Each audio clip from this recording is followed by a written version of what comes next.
famba na Jesu vanofamba na mambo akakunda miedzo panyika akanzina Satani chinja mabwe ave chingwa uwane chekudya tichasimbiswawo tichitina Jesu manerino pasi lechitema ngatifambe naye ndiye Shamaiye idi anotungamira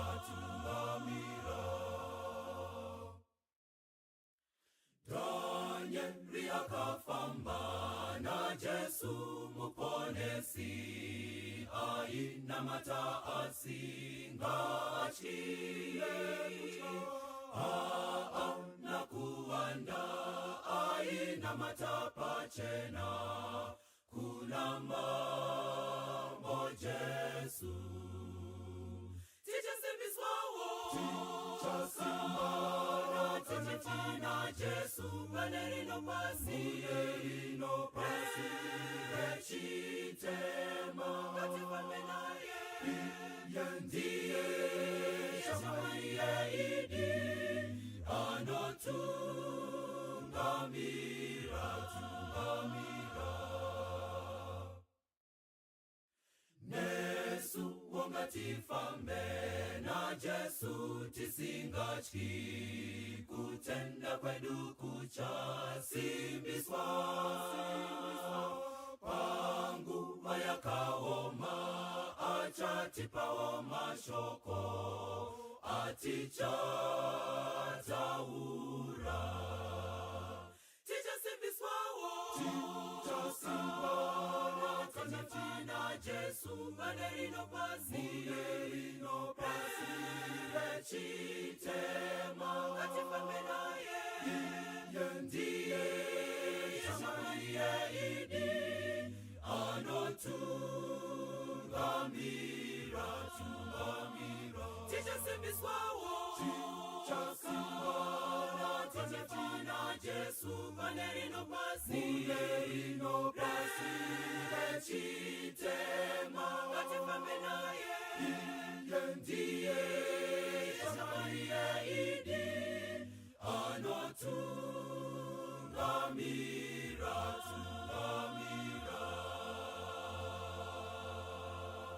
Toda kuchingamidzai muri yeEast Zimbabwe Conference pamutambo wematumba uri kuenderera mberi. Tinovimba nekutenda kuti tese tiri kukomborerwa neshoko iro Mwari vari kutitumira mukati menguva ino panguva yakafanira nevatauri vari kuuya kwatiri munguva dzakasiyana siyana. I want to believe kuti mumwe nemumwe ari kuropafadzwa neshoko riri kuuya kwatiri each and every day. Mutambo wedu wematumba uchienderera mberi nemuti usina kujairika sezvatiri kungoona tichiropafadzwa tiri mudzimba dzedu, tiri mudzimota dzedu, tiri mukati memabedrooms edu, tiri mumakitchen edu. Everyone is being blessed. Toda kutenda Mwari nekuti vanoita zvinhu zvavo nenguva yakafanira nenzira yakasiyana isina kujairika. Mukati menguva ino ndoda kuintroducai zvakare kumuparidzi wedu atumwa naMwari zvakare kuti ataure nesu mutambo wamatumba usina kujairika. Munguva dzino tichawana shoko redu rakaropafadzwa kubva kumurandakadzi waMwari Mai V Gwedede. Ndo vatumwa naMwari neshoko rekuti tigutswe nekutuswa naro panguva yakafanira. Nditenderei kuti tidzore maziso edu tinamate pamwe chete kuti Mwari vataure nesu. Ngatinamatei. Baba vedu vari kumusoro kudenga, tinodzoka pamberi pechigaro chenyu nokuti hakuna rimwe zita iro takapuwa kudenga nepasi ratingaponeswa naro kunze kwezita raJesu. Tibatsirei kuteerera, tinzwe imi Mwari muchitaura, tisaona munhu, tisanzwa munhu, asi tinzwe imi Mwari muchitaura kuburikidza nemunhu. Torarama sezvinoreva shoko renyu, modzima havi yechitema muropa redu, motidzidzisa kufarira mutemo wenyu. Ndokukumbira kwedu parusando huno kubudikidza naJesu anogara nokusingaperi. Amen. Tinokuchingamidzai sangano dzvene raMwari tichitenda Mwari nemukana waari kutipa wekuramba achitaura nesu, isusu tichiteerera kwaari. Panguva dzinoidzi toda kukurukura nemusoro wenyaya unoti the marathon of life. Kana tingazvisandura muchishona tingati damba refu renhangemutange yeupenyu. Ndo musoro wedu wenyaya watoda kutaura nawo pazuva ranhasi. Scripture reading yedu kana kuti vhesi redu atichange tichifamba naro tichariwana pana Hebrews, vaHebrew chapter 12 vhesi ya1 na2. Rinoti naizvozvo nesuwo zvatakakomberedzwa negore rezvapupu rakakura rikadai, ngatibvisei zvose zvinotiremedza nezvivi zvinongotinamatira, timhanye nokutsungirira nhangemutange yatakaisirwa, tichitarira kuna Jesu, muvambi nomukwanisi wokutenda kwedu, iye wakatsunga pamuchinjikwa nokuda kwomufaro wakaiswa pamberi pake, akashora kunyadziswa kwawo, akandogara kurudyi rwechigaro choushe chaMwari.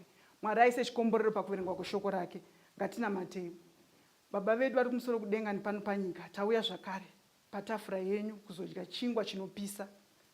Ishe wangu, tarisai kuwanda kwatakaita neshoko rataverenga pano, maziso edu asina kutenda rishoma ringatikwanire kana musina kuriwanza.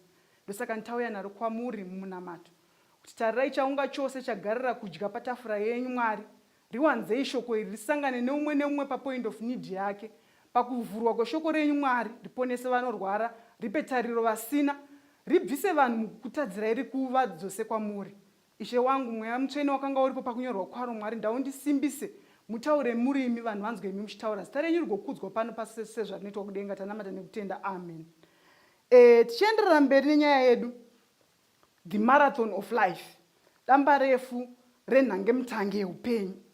Wedhi rekuti marathon rinoreva kumhanya, kumhanya panzvimbo parefu, kumhanya rwendo rurefu. It's not a sprint. Kana tichitaura nekumhanya esprint tiri kutaura 100 meters dzekuti pauri kutangira nepauri kuenda uri kutopaona kuti ndikubva apa ndichienda uku. But kana tichitaura nemarathon tiri kutaura kumhanya nzvimbo yakakura. Wedhi rekuti marathon origin yaro inotangira kuGreece. Mukatasa Wikipedia ichitaura nyaya yemarathon inoti origin yewedhi yakamira so. Mumwe muchinda akati achibva paBattle of Marathon achimhanya negood news dzevictory kuguta reGreece rinonzi Athens, akamhanya 22 kilometers non-stop achimhanya nemeseji yevictory. Ndobva kumhanya kwaakaita long distance ikokoko kwabudisa zita rekuti marathon. Asi nekufamba kwenguva, sezvo mutambo uyu wemarathon uchiitwa nevanhu vanokontrola nekuseta marules pakuitwa kwawo, distance yemarathon yakaenda ichichinjwa. Iko zvino zvikaona pamarecords, marathon inonzi yakumhanywa about 42 kilometers ndokuti iqualify kunzi marathon. Saka ndasarudza musoro wenyaya yokuti the marathon of life, nekuti murwendo rwedu rweupenyu hatisi kumhanya padiki, rurefu, rune zvakawanda zvinoitikeko imomo zvatinosangana nazvo, asi pane kupera kunofanira kuitika, pane kuhwina kunofanira kuhwina, asi havazi vese vanohwina, havazi vese vanopedza. Saka ndozvatoda kuratidza panyaya iyi taverenga vhesi rataverenga iri kuti tinofanira kumhanya nhangemutange yatakaisirwa pamberi pedu, kuti toimhanya sei, toihwina sei. Panapa ndakatarisa musoro wenyaya the marathon of life, ndobva ndatarisa Paul. Kana ukatarisa maPaul muzvinyorwa zvake, unoona kuti Paul munhu anenge aifarira zvemasports, because pane imwe nguva anombonyora nenyaya yewrestling, paanotaura paya kuti we do not wrestle against flesh and blood. Munhu wekuti kana ndingamufunge ari mazuva anaya aigona kuqualifya kufadzana kana kufarirana nekutamba nevanhu vakaita sangana Robertson Charuko, ana Charles Mabika, ana Stanley Katsande, timu iroro iri, ana Goodwill Nidza remasports, ana Barry Manandi vanokomenda nezvesports, because anoratidza kuti anga aine ruzivo nezvemasports. Ane number of verses dzaakataura achitaura macompetition, marace, kuratidza kuti munhu aiziva nezvemasports. Ende ukatarisa vhesi ranabva mukureferenza kwariri rewrestling, kana ukatarisa sport yaakashandisa kuti anyatsotiratidza great controversy iripo pakati pezvakaipa nezvakanaka. Ukatarisa wrestling unatsoona kuti hapana kumira mushe, dai akashandisa pool, vanhu vaipinda muchitema vachiona game racho riri smart, but anoshandisa wrestling yekuti abaiwa ndabude, kupindigurana nekusandurana. Saka unobva wanyatsoona great controversy nereality yaro. Saka example yaanoshandisa yesport ikai inoza kuti munhu ainyatsoziva zvemasports and iri sport on. Apa paashandisa yenhangemutange, indabva ndaitora ndikati izvoni the marathon of life. Saka panapa chimwe chinhu chandinoda kuti tinzwisise vanhu ndechekuti kuti munhu upinde pachinhu kana munhu angaimutangi kana kuti mumarathon umu haungopinda muupenyu. Pane zvinhu zvinoti inspire kuti tiite zvimwe zvinhu, right? Haungopinda muresi kuti wanzwa kuti vanhu vari kumhanya wotohakira watopinda wakutomhanya. Uri kumhanyirei? Hapana. Unofanira kunge uine chauri kumhanyira. Pane zvinhu zvinokuinspire kuti umhanye. Saka ndoda kuti titarise zvimwe zvachona zviri zvinogona kutiita kuti tipinde munhange mutange iri kutaurwa iyi mumarathon yeupenyu iyi. Chekutanga unofanira kunge uine vision. Hanzi nemumwe munyori, munhu murombo wokupedzesera munyika haazi munhu asina mari, asi munhu asina a God given vision. Ukararama upenyu hwekuti unongomuka makuseni wagara hauna kana chaunoita, muri kuita ndakangogara hangu ndiri pamushana, rinomubuda rigonyura, hapana, hauna kana purpose yekuraramira. Munhu akadaro kana ukanzwa kuti akomita suicide hazvishamise because haana chinangwa chekurarama muupenyu. Ndakafarira pfungwa yemunyori uyu because anoti haangoti vision. Nekuti dai akangoti vision, pane vamwe vanhu vane mavision anokuvadzisa vanhu. Vamwe vanhu vane mavision ekugadzira maweapons anokuvadzisa vamwe. Vamwe vanhu vane mavision ekuita vapfumi kuti vadadire vanhu. Vamwe vanhu vane mavision asina mira mushe, but uyu akati zvoni ukararama usina a God given vision waparara. Ndiri kuti chii kuvana vaMwari? Itaiwo kasaManoa. Manoa mukadzi wake asangana nengirozi kumunda. Anoudzwa kuti zvoniwo uchava nemwana, mwana uyu achanga asingazodya ABCD, achaita zvakati. Manoa haana kugumira ipapo, haana kugutsikana badzi nekuti vakanga vasina mwana vazonzi vanenge vaane mwana. Anoti kune mukadzi wako, wamuona kupiko munhu iwe, zvikanzi kumunda, zvikanzi atidzokere. Vadzokera ikoko kumunda, ndinofarira zvinoitwa naManoa asvika kumunda. Anobvunza, anonamata kuti zvoni Mwari munhu uya ndaauye, mutiudze futi nenyaya yemwana yamatiudza iya. Mwari anodzoka kuzozviratidza kuna Manoa, anamata. Obvunza kuti zvoni Mwari, mwana uyu wamuda kuti basa rake richange ririrei, netsika dzake dzichange dziridzei. That should be the question of every Christian. Basa rangu ririmborirei, uye character yangu pakuita basa iri inenge yakamira sei? Ukararama usina vision, unopinda dambudziko. Vision yakakoshera mutendi wese. Kana wava nevision, vision requires faith and focus. Kuti usvike kuvision ukoko, pane zvinenge zvichikupropela pakati apa, zvinokusunda kuti unosvika kuvision. Zvinodiwa pakati apa. Ndosaka ndichunzwa kuna vaHebheru chapter 11 iri pamusoro pevhesi ratiri kufamba nayo panyaya yedu. Rinobva rati zvoni pamaheroes of faith akanyorwa pachapter 11. Ava vose ava vakafa vasina kuzviona zvipikirwa, asi vakazviona zviri kure, vakazvikwazisa, vakati tiri vafambi nevapfuuri, vazvikwazisa vazviona zviri kure. Kutienda kwakaita kuti vaite vatsungirire pakufamba kwavaiita nekuti vane chavakanga vakatarira kumberi. Tinogona kuomerwa neupenyu pakati apa. Zvizhinji zvatosangana nazvo pakati apa. Asi kana tiine chatakatarira, tiine kutenda kuti Jesu anotisvitsa ikoko tinosvika chete. Ukasava nevision, unoita dambudziko rekupinda murong race. Taita maKristu asina vision, ari kupinda maresi asiriwo. Unopinda race yemaparalytic, maparalympic, iwe usiri chirema. Unopinda race yemawheelchair, iwe usiri chirema, kana usina vision. Unomhanya the wrong race. Ndiri kuti chiko nemaKristu akanitarisa. Tine maKristu ari kutarisira kuenda kudenga, but vari murace isiriyo. Vari kukwikwidzana nenyika. Nyika ikati chino chabuda, nevo varimo. Nyika ikatanga kutengesana nekutsvaga mari, naivo varimo. Kana usina vision, une problem yekupinda murace isiriyo. Unomhanya nevemabhiza iwe uri wetsoka. Zvino ungavivane nevemabhiza iwe netsoka here. Venyika vanotoziva stairi yako, that's why vachizobvunza kana vakuonai muri murong race. Ukaonekwa nevemabhiza uri uchikidza uri paside, vanokubvunza kuti hokoyo unotsikwa iwe. Venyika that's why vachizobvunza kuti koma Savadha anodaro here, because vanenge vatoshamisika kuti ko muri kutsvagei murace isiri yenyu. Mhanya race yako. Unogona kungora mhanya race yako badzi kana uchiziva vision yawinayo. Worldliness and the love of money isaini yekuti kumhanya race isiri yako. Kana usina vision, you risk racing at the wrong time. Unopinda padambudziko rekumhanya nenguva isiriyo. Mayuthi muri kuheroko. Bonde rakagadzirirwa murume nemukadzi. Asi kana usina vision unogona kuita bonde nenguva isiriyo. mhanya resi nenguva yayo. Soko raMwari rinotiudza kuti chimwe nechimwe chine nguva yacho. Kana usina vision unopinda panguva yekumhanya resi nguva isiriyo. Mwari atibatsire tizive kuita zvinhu nenguva yazvo. Ndosaka Bhaibheri rakarekodha vana veIsaka rikati ava vakanga vakanaka, vaiziva nguva nezvinofanira kuitwa nenguva. Tiri vana vaMwari tiri kuziva kuti kugara mumazuva ekupedzisira. Kristu ari munzvimbo tsvene-tsvene kumirira vatadzi kuti tirambe zvivi tichenurwe kubva pamasvibo enyama, but we are busy, number 1 running the wrong race, 2 running the race at the wrong time. Mwari atibatsire. Number 3, ukamhanya usina vision, you risk kumhanya resi yausiri involved. Taita dambudziko nevanhu vasiri kumhanya resi vari kumhanya resi dzavasiri involved. Unoona mumafamilies vanhu vari kuvenga munhu asina chaakakutadzira. Nekuda kuti nehacross wakangosvika ukangodzwa kuti vakashata. Nemunhu ane misheni yake, iwe wotopindawo ipapo naye kumuvenga. Mune muroora wamusingade kuona musha hapana kana chaakakutadzirai, asi makangoudzwa nemumwe muroora kuti uyu akashata uyu ane misheni yake, anofila threatened nemumwe muroora, motopindawo mese. You waste resources muchivenga munhu asina chaakakutadzirai.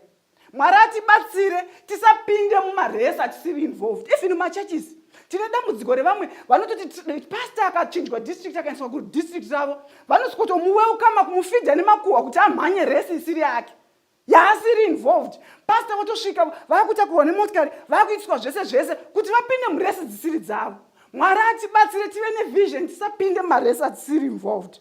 Kana usina vision unogona kuita dambudziko rekumhanya resi even uchiona kuti wakatoruza kuprotecta ego yako. Tarisai zvatakaitirwa nevana vaEri, Phineas naHofini. Vari kutoona kuti vakadyiwa, havateerere Mwari wacho, asi vanopipitana neareka kunourayisa vanhu uku nekuti vanoda kuchengetedza ego yavo. Musangano vanhu vazhinji vatambura nekuprotecta ego dzevamwe vanhu. Mwari atibatsire tizive vision yedu kuti yakamira sei, tizive kuti tiri kumhanya tichibva kupi tichienda kupi. Ndosaka muchiona tine ngirozi nemadhimoni dzakawanda because dzakajoinawo resi yadzadzisiri involved kudenga, dzikamhanya nedhongi, dzikabhejera dhongi rakaruza, dzikadzika pana pasi. Tiri mudambudziko, usamhanye resi isiri yako. Dambudziko rinoitika kana ukazviinvolva muresi yese unopedzesera usisiri effective muany race, because yese race unongopinda. Ngatisati kunyika tiriko, kuchechi tiriko, ngatinanganei nekuva vaKristu nekumirira shoko raMwari. Nekuti First Peter anotiudza izvozvo kuti you are a chosen generation, you are a holy priesthood, you are a holy nation, you are a peculiar people. Makadanirwa naMwari kudaidza vanhu kubva kudima kuuya kuchiedza. Mwari atibatsire tiite just that. Pano vhesi rabva rati naizvozvo nesuwo zvatakakomberedzwa negore rezvapupu rakakura rikadai, chimwe chinhu chinotipropela kuti timhanye muresi, mawitnesses akatitarisa. Tati isusu chapter iri pamusoro, chapter 11 ine magamba aripo akararama upenyu hwekufadza Mwari. Saka ndoda kugrupa mawitnesses akatikomberedza into 2 classes. Number 1 ndeye mawitnesses ari kutorarama izvozvo, ari kutiona tichirarama semaKristu. Number 2 ndeye vakararama chiKristu vakafa. Saka let me touch vekutanga ava vanotiona tichirarama. Ukangozviti muKristu vanhu vaakutokuona. Kunyange ukanyora pastatus yako kuti zvoni mind your own business, uri kutozvifonera because vanhu havasiyane newe. Hauzviraramire wega, hauzvifire wega. Pane vanhu vakatokutarisa, pane vanhu vanotokuverenga upenyu hwako. Vamwe vanambobvira vaverenga Bhaibheri, vanambobvira vaverenga Spirit of Prophecy. Bhaibheri ravo ndiwe, vanotoona iwewe kapfekere kako nekuti wakati unoziva Mwari, vanototi ukapfeka kuti izvi ndozvinoendesa kudenga voteedzera. Vakakuona uchidya vanototi izvi ndozvinoendesa kudenga voteedzera. Kamudiscipliniro kaunoita vana vako atori manotsi avanenge vachikopa. Kamutauriro kaunoita nehusband yako vanotokopa manotsi. Kamuriletero kaunoita nema-in-laws ako vanototi ndozve kudenga kaizvo. Saka haugoni kuti vaite mind their own business. Utori a savor of life unto life, a savor of death unto death. Saka haugoni kuudza vanhu kuti mind your own business pastatus. Izvo zvinondinakidza zvoita vanhu. Unoona munhu akanyora pastatus kuti mind your own business, but ada kuti vanhu vaverenge status iyoyo. Vanhu vakasaverenga status yake anotsama. kana vaverenga pakaziso pepe paita futi tinonzwa kunza vaverenga wena, especially munhu akatageta nemeseji iyoyo akaiverenga anofara stereki. But not that person aite mind their own business. Kodai aite mind his or her own business. Asina kuverenga status yo waifara here.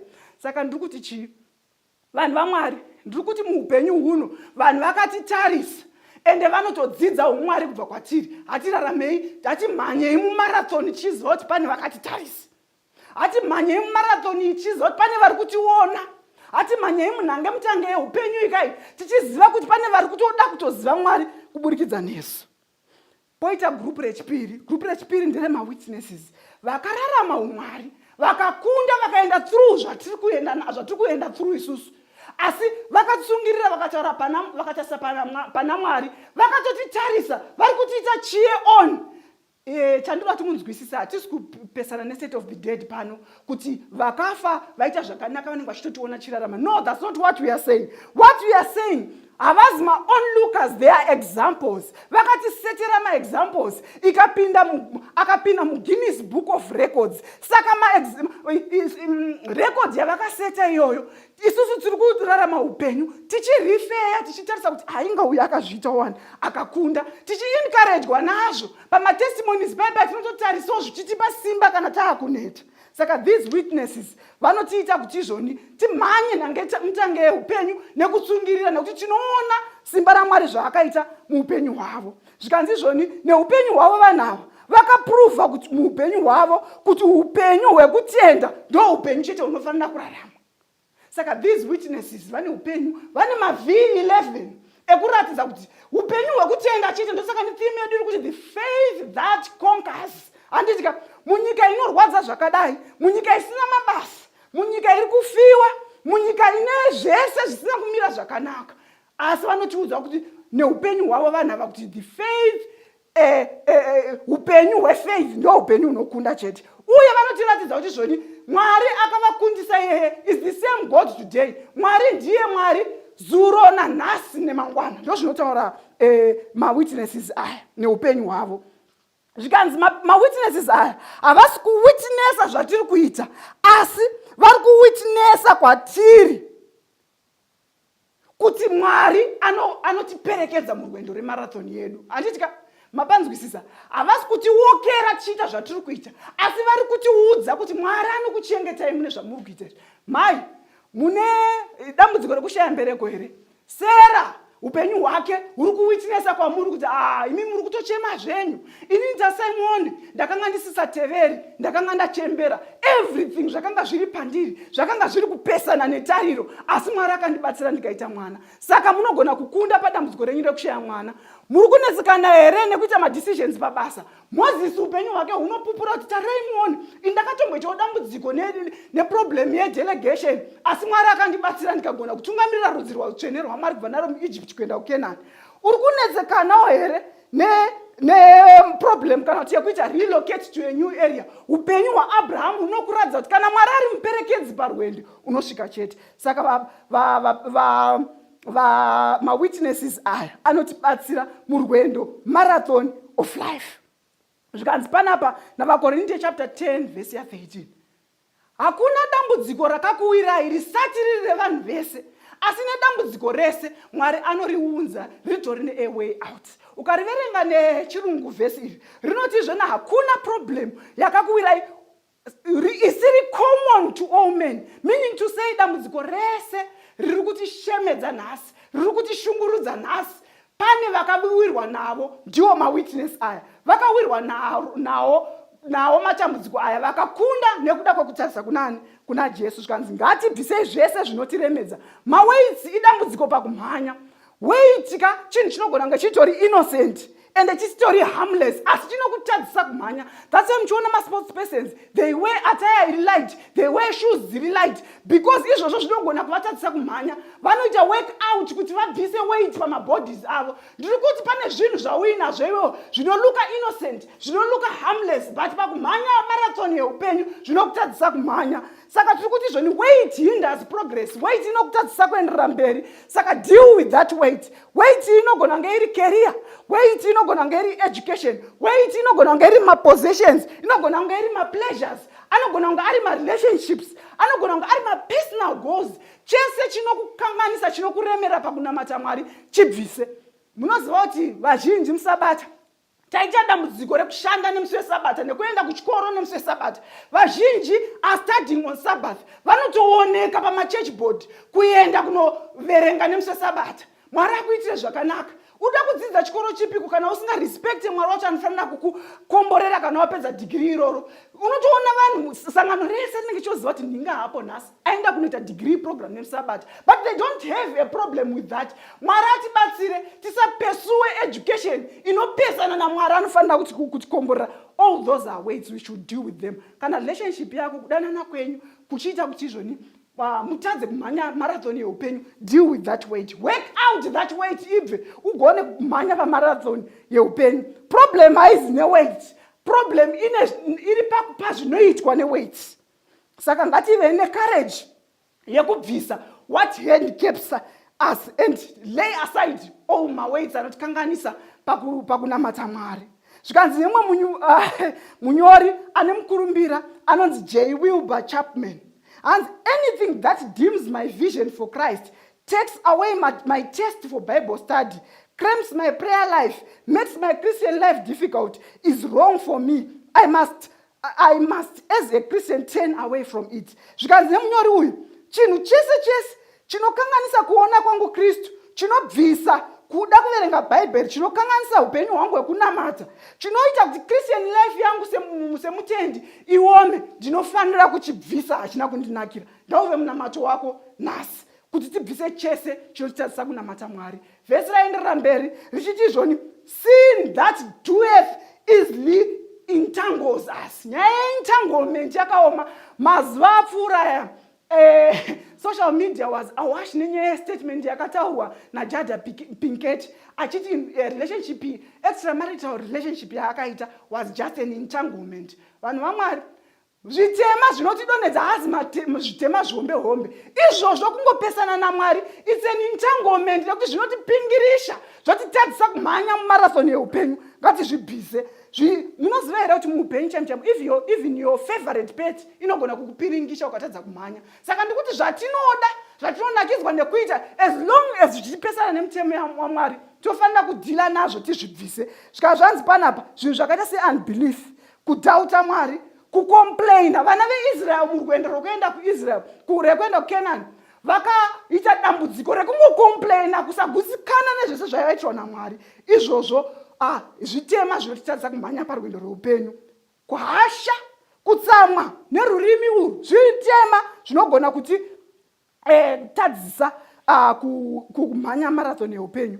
Pakupedzisira toda kuti tingobata mapoints maviri tobva tatomira. Zvika zvanzi zvoni murwendo urwu tinogona kusangana nekunetsa. Pane zvinhu zvinotinetesa, matambudziko enyika ino anotinetesa, economy iri bad inotinetesa, unemployment inotinetesa, kushaya mbereko kunotinetesa, minyama inotinetesa. Asi tanzi, let us run with endurance the race that is set before us. Ngatimhanye nekutsungirira nange mutange atakaisirwa pamberi pedu.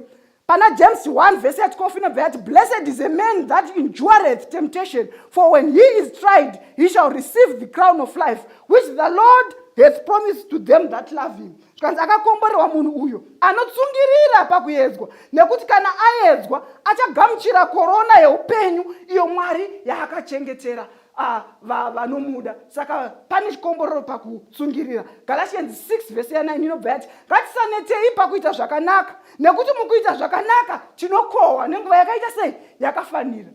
Vhesi razopedzisira chiti izvoni, our direction of gaze inofanira kunge iri kuna Jesu, muvambi nemupedzisi wekutenda kwedu. Why look on Jesus? Don't look at people, don't look at circumstances. Usatarise zvakakutenderedza. Dzidza kubva kuna Peter paakabvisa gezi yake pana Jesu, akutarisa mvura akatanga kunyura. Zvakatitenderedza zvinotityisa, zvinotivhundutsira, zvinotirerutsa kutenda kwedu. Asi tikaisa kutenda kwedu kuna Jesu, uyo akafamba nzira iyi akakunda, tinowanikwa chikunda. Saka toda kuti Mwari atishingise panzvimbo inoyi, pakemeeting inoyi ya2020 tive nemunamato uyu, Savior Jesus pilot me.